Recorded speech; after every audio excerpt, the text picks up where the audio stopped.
दोस्तों, धरती की उत्पत्ति एक ऐसा विषय है जो खगोल विज्ञान, भूविज्ञान और भौतिक विज्ञान के विभिन्न पहलुओं को समेटे हुए है। यह प्रक्रिया अरबों वर्षों में घटी और इसमें कई महत्वपूर्ण घटनाएं शामिल हैं, जिन्होंने पृथ्वी को वह रूप दिया जो आज हमारे सामने है। धरती की उत्पत्ति का अध्ययन मुख्य रूप से सौरमंडल की उत्पत्ति और विकास से जुड़ा हुआ है। सौरमंडल की उत्पत्ति धरती की उत्पत्ति की कहानी और सौरमंडल की उत्पत्ति से शुरू होती है, जो लगभग 4.6 अरब साल पहले हुई थी। वैज्ञानिकों के अनुसार सौरमंडल की उत्पत्ति एक बड़े अंतरतारकीय गैस और धूल के बादल से हुई थी, जिसे सोलर नेबुला कहा जाता है। यह नेबुला मुख्य रूप से हाइड्रोजन, हीलियम और अन्य भारी तत्वों से बना था। किसी बाहरी उत्तेजना जैसे कि एक सुपरनोवा विस्फोट ने इस नेबुला को संकुचित करना शुरू किया और धीरे धीरे यह एक घूर्णन करने वाला डिस्क बन गया। इस घूर्णन करने वाले डिस्क के केंद्र में अधिकांश द्रव्यमान संकुचित हो गया और अंततः सूर्य का निर्माण हुआ। इसके आसपास के पदार्थ ने छोटे छोटे कणों का निर्माण किया, जो आपस में टकराकर बड़े कणों और फिर ग्रहों का निर्माण करने लगे।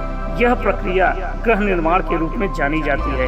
पृथ्वी का निर्माण जब सौर नेबुला से ग्रहों का निर्माण हो रहा था, तब पृथ्वी का निर्माण भी उसी प्रक्रिया का हिस्सा थी। यह प्रक्रिया कई करोड़ों वर्षों तक चली। प्रारंभ में पृथ्वी एक गर्म और पिघले हुए अवस्था में थी, जहां भारी तत्व जैसे कि लोहा और निकेल केंद्र की ओर खींचे गए और हल्के तत्व जैसे कि सिलिकॉन और ऑक्सीजन सतह की ओर चले गए।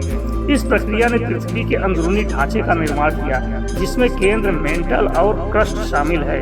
लगभग 4.5 अरब साल पहले पृथ्वी और एक मंगल आकार के पिंड के बीच एक बड़ा टकराव हुआ था। इस टकराव से इतनी अधिक पदार्थ निकला कि इसमें चंद्रमा का निर्माण हुआ। इस समय के दौरान पृथ्वी की सतह पर बड़े पैमाने पर ज्वालामुखी विस्फोट हो रहे थे। वातावरण भी पूरी तरह से विषैला था। यह समय हेडियन ईओन के नाम से जाना जाता था। पृथ्वी का ठंडा होना और महासागरों का निर्माण लगभग 4 अरब साल पहले पृथ्वी धीरे धीरे ठंडी होने लगी। जब यह ठंडी हुई तो वायुमंडल में मौजूद जलवाष्प संघनित होकर बारिश के रूप में धरती पर गिरने लगी। इस प्रक्रिया के दौरान पृथ्वी की सतह पर पानी एकत्रित होकर महासागरों का निर्माण हुआ। यह पृथ्वी के जीवन के लिए एक महत्वपूर्ण कदम था, क्योंकि जीवन के पहले रूप महासागरों में ही विकसित हुए थे।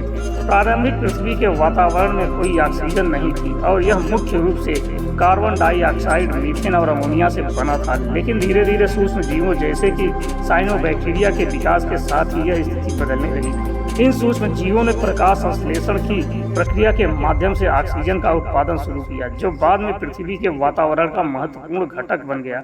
इसे ऑक्सीजन क्रांति कहा जाता है। प्लेट टेक्टोनिक्स और महाद्वीपों का निर्माण धरती की बाहरी परत क्रस्ट स्थिर नहीं है, बल्कि यह कई प्लेटों में विभाजित है। इन्हें टेक्टोनिक प्लेटें कहा जाता है। ये प्लेटें पृथ्वी के आंतरिक भाग में मौजूद गर्मी के कारण धीरे धीरे गतिशील होती है। यह प्लेट टेक्टोनिक्स की प्रक्रिया पृथ्वी की सतह को लगातार बदलती रहती है और महाद्वीपों, पर्वतों और महासागरों के आकार को प्रभावित करती है।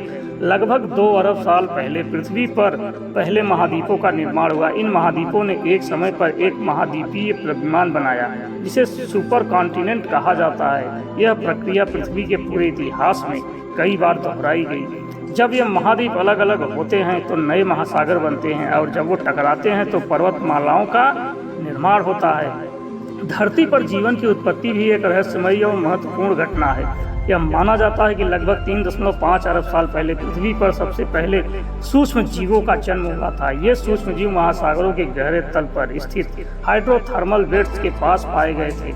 वहाँ मौजूद रासायनिक तत्वों और ऊर्जा स्रोतों के संयोजन से जीवन के प्रारंभिक रूप उत्पन्न हुए। जीवन के शुरुआती रूप बहुत सरल थे, लेकिन समय के साथ साथ उन्होंने जटिलता को अपनाया। जीवन के विकास की इस प्रक्रिया को जैव विकास कहा जाता है। पहले एकल कोशिकीय जीवों से बहुकोशिकीय जीवों का विकास हुआ, फिर पौधे और जानवरों का विकास हुआ। धरती पर जीवन के विकास की इस प्रक्रिया में कई चरण शामिल हैं, जैसे कि जलीय जीवन का भूमि पर आना, डायनासोर का उदय और फिर उनका विलुप्त होना और अंततः मानव का विकास। पृथ्वी की भूगर्भीय समय रेखा धरती के भूगर्भीय इतिहास को विभिन्न कालों में विभाजित किया जाता है, जिन्हें ईयान, एरा पीरियड और एपोक के रूप में जाना जाता है। यह विभाजन पृथ्वी पर जीवन, भूगर्भीय घटनाओं और जलवायु परिवर्तन के आधार पर किया जाता है। हेडियन ईयान 4.6 से 4 अरब साल पहले यह पृथ्वी के शुरुआती इतिहास का समय था, जब पृथ्वी गर्म और पिघली हुई अवस्था में थी। इस समय कोई जीवन नहीं था और वायुमंडल भी विषैला था।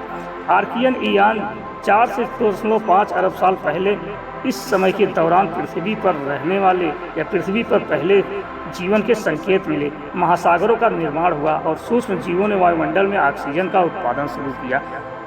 प्रोटोरोजोइक ईयान 5 अरब से 541 मिलियन साल पहले।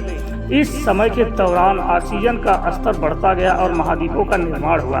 इस समय तक जीवन केवल महासागरों तक ही सीमित था, लेकिन बहुकोशिकीय जीवों का विकास होने लगा। फाइनरोजोइक ईयान 541 मिलियन साल पहले से वर्तमान तक। यह वर्तमान ईयान है जिसमें जीवन की जटिलता में अत्यधिक वृद्धि हुई और इस समय के दौरान जलीय जीवन भूमि पर आया, पौधे और जानवरों का विकास हुआ और अंततः मानव का उदय हुआ। पृथ्वी की जलवायु और वायुमंडल। धरती की उत्पत्ति और विकास के दौरान जलवायु में भी कई बड़े बदलाव हुए। प्रारंभिक पृथ्वी पर जलवायु अत्यधिक गर्म और शुष्क थी, लेकिन महासागरों के निर्माण के साथ साथ जलवायु ठंडी होती गई। भूगर्भीय समय के दौरान कई बार पृथ्वी ने ग्लेशियर के समयों का सामना किया, जब पूरे ग्रह पर बर्फ फैली हुई थी। इसे स्नोफॉल अर्थ कहा जाता है। इसके विपरीत कुछ समयों में जलवायु अत्यधिक गर्म रही, जिन्हें ग्रीन हाउस प्रभाव भी कहा जाता है। धरती की उत्पत्ति और विकास एक जटिल और लंबी प्रक्रिया है, जिसमें कई घटनाएं और परिवर्तन शामिल हैं। यह अरबों सालों की प्रक्रियाओं का परिणाम है, जिसने आज पृथ्वी को वह स्वरूप दिया जो हम देख सकते हैं। पृथ्वी की उत्पत्ति की कहानी न केवल हमारी समझ को बढ़ाती है, बल्कि यह भी बताती है कि जीवन कितना अद्भुत और जटिल है। तो दोस्तों, ऐसे ही वीडियो के लिए हमारे चैनल को सब्सक्राइब करके वीडियो को लाइक